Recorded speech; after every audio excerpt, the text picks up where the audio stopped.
Machiavellianism dark trade का सबसे खतरनाक और शातिर हिस्सा। बाकी दोनों पर्सनैलिटी से ज्यादा मैनिपुलेशन इसी पर्सनैलिटी में पाया जाता है। ये पर्सनैलिटी बाकी दोनों से इतनी डिफरेंट क्यों है, ये समझने के लिए हमें ये समझना होगा कि ये टर्म कहां से आई।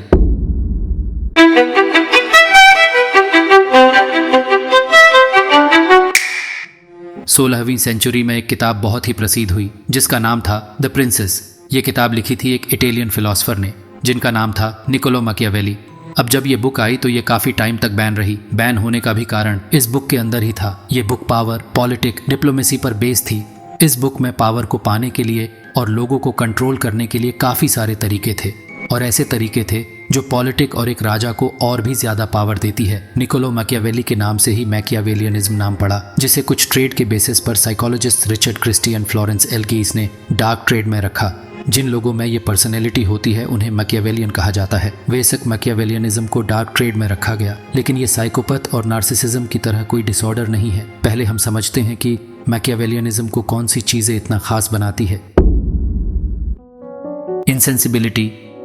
मैकियावेली पर्सनैलिटी के लोग अपने हर फैसले को अपनी फीलिंग से नहीं लेते, बल्कि इनके फैसले के पीछे कोई ना कोई लॉजिक छिपा होता है। इन्हें दूसरे लोगों की फीलिंग की कोई कदर नहीं होती, ना इन्हें उनके दुख से फर्क पड़ता है और ना ही सुख से। यही चीज़ इन्हें बाकी दोनों पर्सनैलिटी से अलग बनाती है। Deceitful and cunning. मैकियावेलियन व्यक्तित्व वाले लोग अक्सर झूठ बोलते हैं, दूसरों को धोखा देते हैं और अपनी असली मंशा छुपाते हैं। धोखा देने में इन्हें महारत हासिल होती है। उन्हें कोई परवाह नहीं होती कि कौन हारा और कौन जीता, बस खुद का फायदा देखना है। Desire for power and control.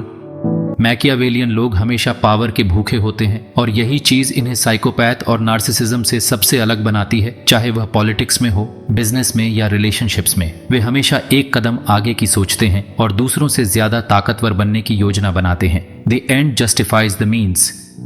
Machiavellian लोग यह नहीं सोचते कि कोई चीज नैतिक है या अनैतिक। वे बस यह देखते हैं कि इससे उन्हें फायदा हो रहा है या नहीं। इससे उन्हें फर्क नहीं पड़ता कि सामने वाले इंसान को नुकसान पहुंचेगा या फिर नहीं। सिर्फ उन्हें वो काम करना है जिसमें उनका फायदा हो। इसी वजह से मैकियावेलियन लोग अपने आप को दूसरे लोगों से सुपीरियर समझते हैं और इसी के कारण ये अपनी लाइफ में सक्सेसफुल हो पाते हैं। मैकियावेली पर्सनैलिटी के लोग साइकोपैथ की तरह खून खराबा नहीं करते हैं। बेशक ताकत के खेल में इसकी जरूरत होती है, लेकिन इनका नेचर खून खराबे वाला नहीं होता। लेकिन समय आने पर ये इसका भी इस्तेमाल कर सकते हैं, लेकिन थोड़ा अलग अलग तरीके से। निकोलो मैकियावेली की एक लाइन थी, what is the need to take up arms against someone who can be won with the mind. मतलब जिसे दिमाग से जीता जा सकता है उसमें हथियार उठाने की क्या जरूरत। इसलिए इनकी सबसे बड़ी ताकत है मैनिपुलेशन।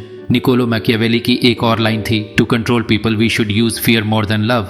मतलब लोगों को कंट्रोल करने के लिए लव से ज्यादा डर का इस्तेमाल करना चाहिए। जो लोग लव का यूज करते हैं उन्हें समय के साथ धोखा मिलता है, लेकिन डर में इंसान 1000 बार सोचता है क्योंकि उसे अपनी जान की फिक्र होती है। मैकियावेलियन पर्सनैलिटी के लोग बाकी दोनों पर्सनैलिटी से हाई मैनिपुलेटिव होते हैं। मैकियावेलियन पर्सनैलिटी के लोग पावर के लिए बने होते हैं। Strategic thinking and cunning mind. Machiavellian व्यक्तित्व वाले लोग हर चीज को शॉर्ट टर्म में नहीं बल्कि लॉन्ग टर्म में सोचते हैं। वे धीरे धीरे लोगों का भरोसा जीतते हैं, अपने प्लान को एग्जीक्यूट करते हैं और सही मौके पर हमला करते हैं। Morality is just an illusion. Machiavellian लोगों के लिए नैतिकता मायने भी रखती है और नहीं भी, जब तक कि नैतिकता उनके पावर के रास्ते में ना आए। अगर नैतिकता उनके रास्ते में आती है तो वो उस नैतिकता को बुरी तरह तोड़कर रख देंगे। Psychological warfare. मैकियावेलियन दिमाग माइंड गेम्स खेलने में एक्सपर्ट होता है। वे जानते हैं कि लोगों को कैसे बहलाना, फुसलाना और डराना है ताकि वे उनकी मर्जी के हिसाब से काम करें। ऐसे लोग प्यार से ज्यादा डर का इस्तेमाल करते हैं, क्योंकि इंसान लव में धोखा दे सकता है, लेकिन डर में धोखा देना खुद के पैर पर कुल्हाड़ी मारने जैसा होगा। मैकियावेलियन पर्सनैलिटी के लोग इमोशनली डिटेच होते हैं।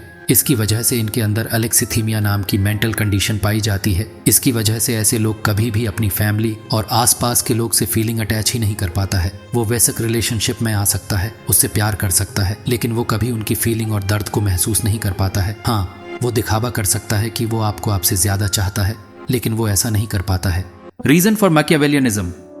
वैसे एक इंसान के मैकियावेली बनने के काफी सारे कारण हो सकते हैं, लेकिन जो सबसे बड़ा कारण होता है उनके घर का माहौल। एक बच्चे ने अगर अपने माता पिता की लड़ाई या डिवोर्स देखा होगा तो सबसे ज्यादा चांसेस है कि वो एक मैकियावेली पर्सनैलिटी वाला इंसान बन जाए। अगर सोसाइटी ने किसी बच्चे को टॉर्चर किया होगा तो जाहिर सी बात है कि वो एक मैकियावेली बन सकता है। अब वो एक ऐसा इंसान बन जाएगा कि वो अपने पावर को हासिल करने के लिए किसी भी हद तक जा सकता है। वो जान चुका है हर इंसान एक मखौटा पहने हुए है, तो फिर वो भी एक ऐसा मखौटा पहन लेता है जिसके पीछे मॉन्स्टर होता है।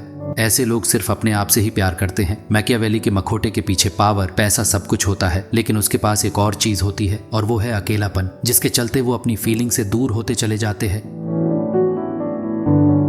एक बच्चे को बचपन में इस तरह ट्रीट करना कि वो अपनी मेंटल कंडीशन खो दे और उसकी पर्सनैलिटी ऐसी बन जाए कि वो किसी की फीलिंग को समझ ही ना पाए। अगर किसी को बचपन में प्यार नहीं मिला होगा तो वो उस प्यार को बाहर ढूंढने जाएगा, और उसे जब बाहर से भी नहीं मिलता तो फिर वो अपने आप को एक मॉन्स्टर बना लेता है।